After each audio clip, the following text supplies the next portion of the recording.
Y bueno, los Itaña continúan allí en el año de charla ave Carlos ni Carlos Eremina Semba era en la época del doctor Gaspar Rodríguez de Francia. Era la ñande rico ave. Éramos suficientemente abundantes en aquel entonces. Y cuando se hizo, ¿verdad? La gesta de mayo, el 14 y 15 de mayo, el Paraguay ya era independiente, ¿verdad? Ya era un país, como cualquier otro, un país libre, soberano. Y nuestro amigo de siempre era el cruce, cruzar el agua, o sea que llegar hasta el Río de la Plata. Ese era, siempre fue el problema. Allá, ¿por qué? El río, sí, o sea que el río fue siempre, ese fue el motivo, ¿verdad? Porque nosotros Era teníamos la mujer así, bueno, mi la, extranjero que. la problema con Ñandeña nos jalan de producto. Hasta el Río de la Plata ya nos jalan de producto allá.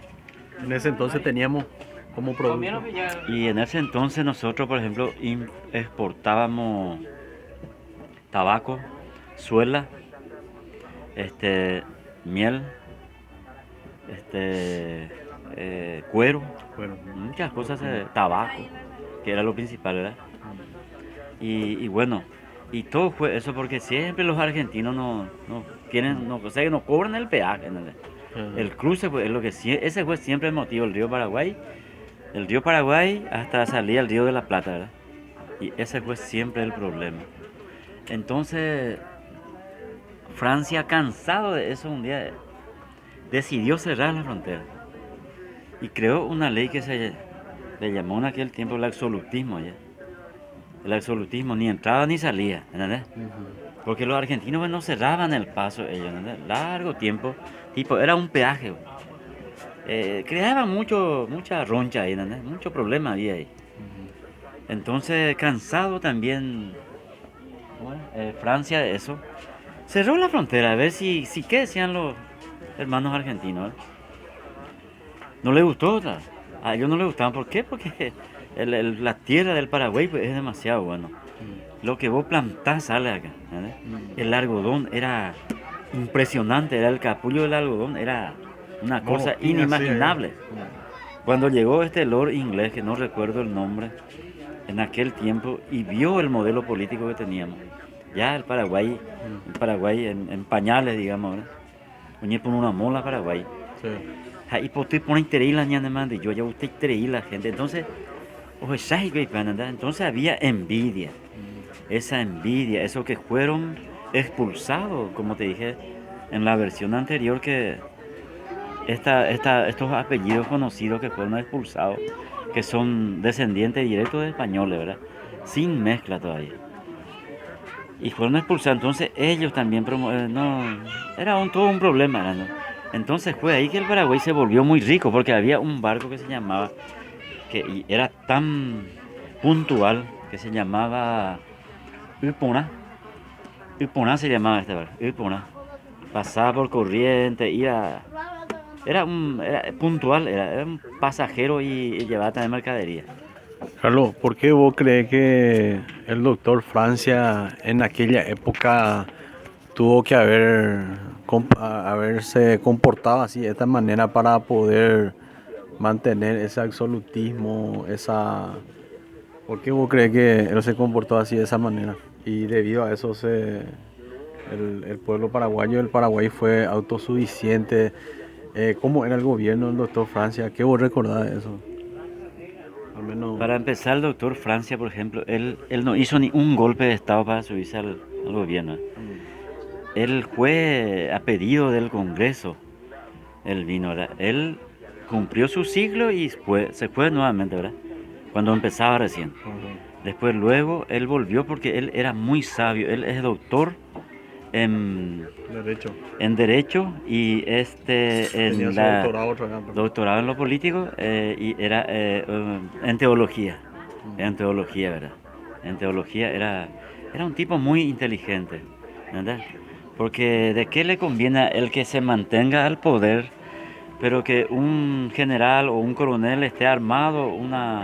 No le conviene, no convenía. Entonces él manejó con mucha sabiduría esa parte.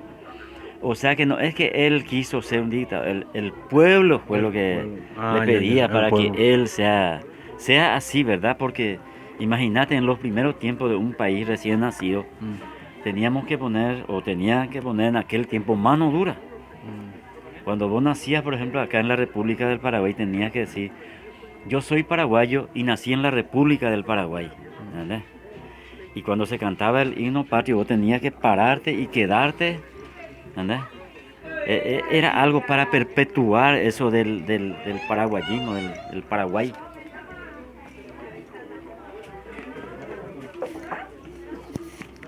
¿Entendés? Era para perpetuar eso, ¿verdad? Porque si él era muy bueno, muy así, muy quietito, no, teníamos que poner mano dura en aquel tiempo.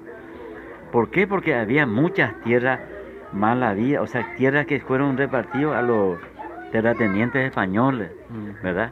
Porque te acordás que Velasco fue el que estuvo en aquel tiempo, ¿verdad? mm. Había ¿Cómo, mucha gente. Carlos, cómo era el manejo del doctor Francia en aquella época? Cierto que él cabalgaba sobre su caballo y recorría ciertos lugares y por donde él pasaba.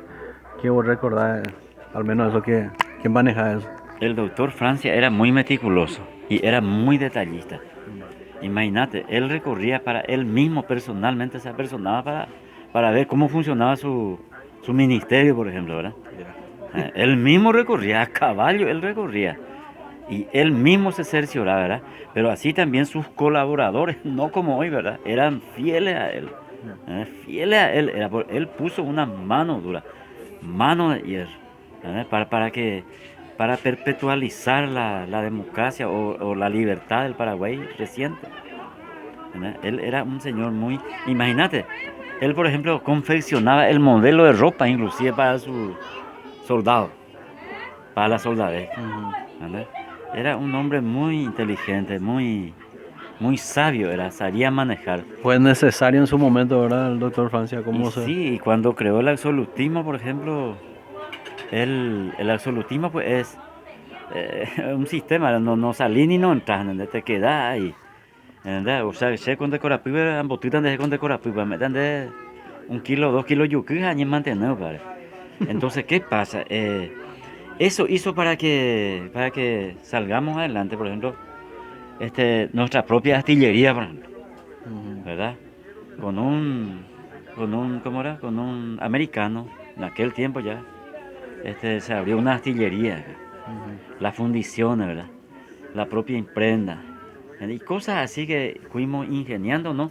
Y haciendo nosotros mismos, elaborando o autoayudándonos Ujú. nosotros mismos, ¿verdad? ¿Por No qué? salía ni no entraba, pero Ajá. y eso hizo para que nos volviésemos muy ricos en todo, porque se O labraba la sea, para tierra, esa época herramientas. éramos algo adelantados ya, ya adelantados. Éramos muy adelantados con referente a nuestros vecinos de siempre, ¿verdad?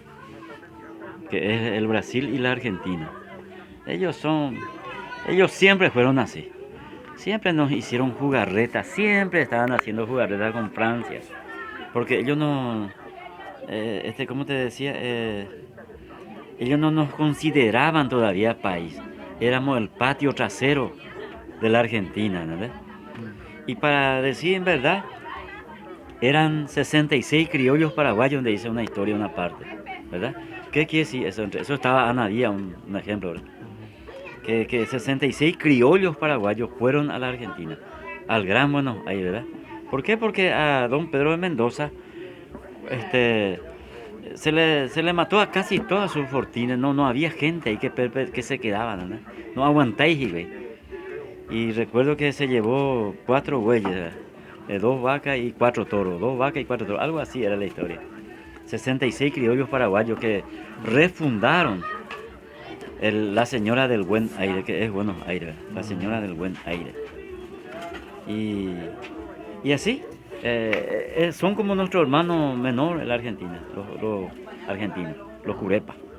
Serían como nuestro hermano menor. O sea, nosotros somos el hermano mayor de ellos. ¿Entendés? Los 66 criollos que ellos no aceptan, ¿verdad? Pero, por ejemplo, tenemos grandes personalidades como Trejo, por ejemplo. Trejo de Sanabria, por ejemplo. Monseñor, que es un obispo paraguayo, que fundó la universidad en Córdoba. que ahí también estuvo Francia en un tiempo. Y bueno, y hablando de Francia, Francia era lo que tenía que hacer en su momento, ¿verdad? Él actuó así en su momento como tenía que ser. Porque si no, pues los muchachos y quedan ya sin ningún problema, ¿entendés? Por eso pues él decía siempre, había un término que él decía, ¿cómo? No recuerdo tanto, no es bueno esperar, sino que hay que atacar, no hay. No hay que esperar, sino que hay que atacar. Muy sabio en su No, él era palabra. muy sabio, él era muy sabio y, y eso hizo para que el Paraguay fuese muy rico en ese tiempo, ¿verdad? Que luego lo sucedió don Carlos Antonio López, que luego vino don Carlos Antonio López. O sea que, Carlos, podemos hacer una resumida que el Paraguay es afortunado, ¿verdad? Porque después de esta triple alianza que ha venido en contra nuestra, en la época de la Guerra Grande, que hayamos sobrevivido, ¿verdad? Que es algo prácticamente impresionante, ¿verdad? Algo que uno no se esperaba que un país sobreviviera, ¿verdad? Después de esto. Sí, eso era una guerra muy desigual. Te cuento ya que cuando eso contaba con 800.000 habitantes, ¿verdad? Y perdimos el 75% de nuestra población con una guerra que duró 5 años y 4 meses. 5 años y 4 meses exactamente. 5 años y 4 meses duró la guerra grande. Uy, vienen de ahí allá, Carlos. Uñan de Aris, güey.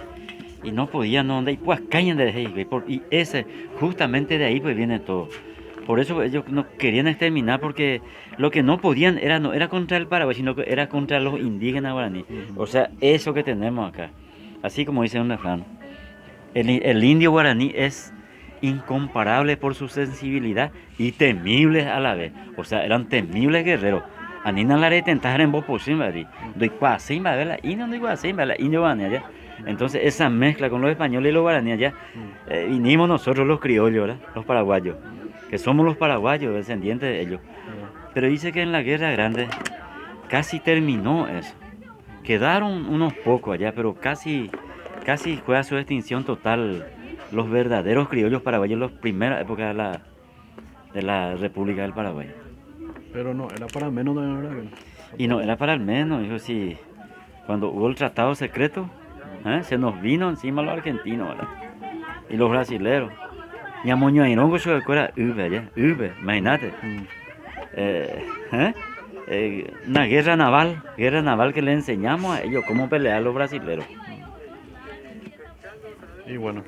Y así es, compañero, y esta guerra tan desigual que nos dejó tan chiquitito, pero gracias a Dios somos bendecidos por eso. El Paraguay es un país bendecido por Dios, porque somos el más aguerrido. Tuvimos 2 guerras, ¿verdad? Y después vamos a ir al siguiente comentario. Nuestro compatriota y, ¿cómo era? Compueblano, que se llama Florentino Oviedo, que combatió en la Guerra Grande y en la Guerra del Chaco. Imagínate lo que es, O sea, una persona en 2 guerras. 2 guerras en una sola persona, ¿verdad?